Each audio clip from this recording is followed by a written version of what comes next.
अस्सलाम वालेकुम व्यूअर्स, उम्मीद है आप खैरियत से होंगे। आप देख रहे हैं काशी ऑटो वर्क्स। दोस्तों, काशी ऑटो वर्क्स पर आपको खुश आमदीद कहते हैं। दोस्तों, आज का हमारा टॉपिक है कि ये जो आपको काली काली डस्ट नज़र आ रही है, ये डस्ट निकालने का तरीका आपको बताएंगे, जो कि बहुत ही आसान तरीका है। ये आपको नज़र आ रही होगी, अंदर बिल्कुल काला होया हुआ है। ये तरीका हम इख्तियार करेंगे तो मोटरसाइकिल के सिलेंसर का साउंड जो है वो ओरिजिनल की तरह हो जाएगा। जो आप कंपनी से नया निकालते हैं उसी तरह का साउंड हो जाएगा, क्योंकि इसके अंदर जो डस्ट होती है उसकी वजह से सिलेंसर का साउंड बिल्कुल ख़त्म हो जाता है और भारी भारी सा हो जाता है। तो दोस्तों, आज हम इसी टॉपिक पर वीडियो बनाने वाले हैं। तो आपने वीडियो को लास्ट तक देखना है ताकि आपको समझ आ सके। तो चलिए दोस्तों, स्टार्ट करते हैं। जी तो दोस्तों, ये आप देख सकते हैं, ये जो बोरिंग मशीन का जो रस्सा होता है, ये रस्सा आपके पास होना चाहिए। ये बोरिंग मशीन जिसके साथ बोर करते हैं, जो रस्सा बोकी के साथ बंधा हुआ होता है, ये लोहे की तार का होता है, ठीक है। ये आपके पास होना चाहिए। तो दोस्तों, इसमें से आपने दो तारें उतार लेनी है जो कि दोनों आपस में फिट हुई हों। तो हम वो दो तारें निकाल कर आपको चेक कराते हैं। जी तो दोस्तों, ये हमने दो तारें निकाल ली हैं। इसमें से सिलेंसर में ऊपर से डालना है, तो अच्छी तरह से हिलाना है ताकि ये अंदर से जो डस्ट होती है उसको उतार कर बाहर निकालें। जी तो दोस्तों, पहले दोनों को आपस में आपने फोल्ड करना है, फोल्ड करके इसमें डालना है। आपने सिलेंसर में ये डाल लेना है। डालकर आपने इसको, ज़ोर आपका लगेगा थोड़ा सा, तो आपने इस तरह करके आसा आसा इसमें डालेंगे तो ये डस्ट भी इसका उतरता रहेगा और नीचे भी जाता रहेगा।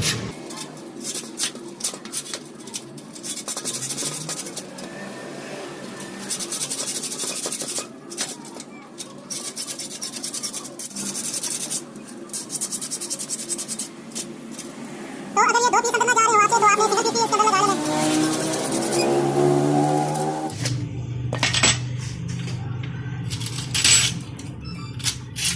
तो दोस्तों, आपने इस तरह करके तार को बाहर निकालना है।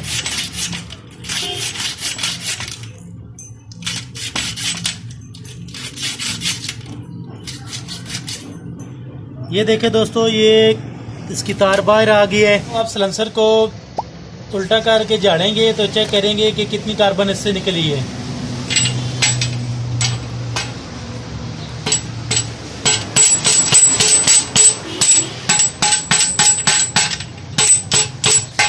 जी तो दोस्तों, ये देख सकते हैं कि कितनी कार्बन इससे निकल रही है। हम ये इसकी बैक साइड में लगा के चेक करेंगे कि बैक साइड में भी इसका डस्ट है या नहीं है। तो चलिए, ये बैक साइड में इसका चेक करते हैं।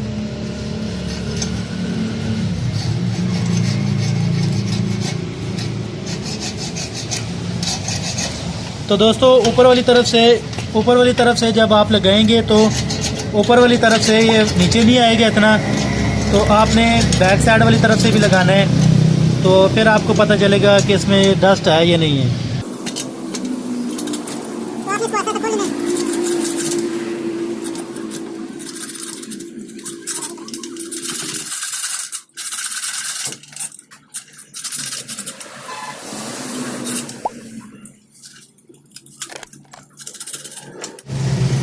जी तो दोस्तों, अब हम इसकी जो तार है, इस तार को बाहर निकालेंगे। बाहर निकाल कर चेक करेंगे कि इसमें से जो डस्ट है वो उतरी है या नहीं उतरी। नहीं तो आप प्लास की मदद से बाहर खींचेंगे तो ये निकल जाएगी।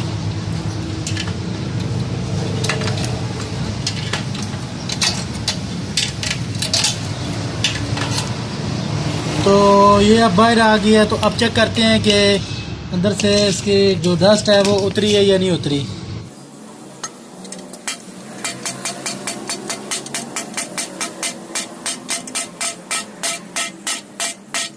तो ये देख सकते हैं कि सिलेंसर के बैक साइड से भी कितना डस्ट निकली है, तो और आगे वाली साइड से भी कितनी डस्ट निकली है। तो आई होप कि दोस्तों आपको पता चल गया होगा कि सिलेंसर की सफाई कैसे करते हैं।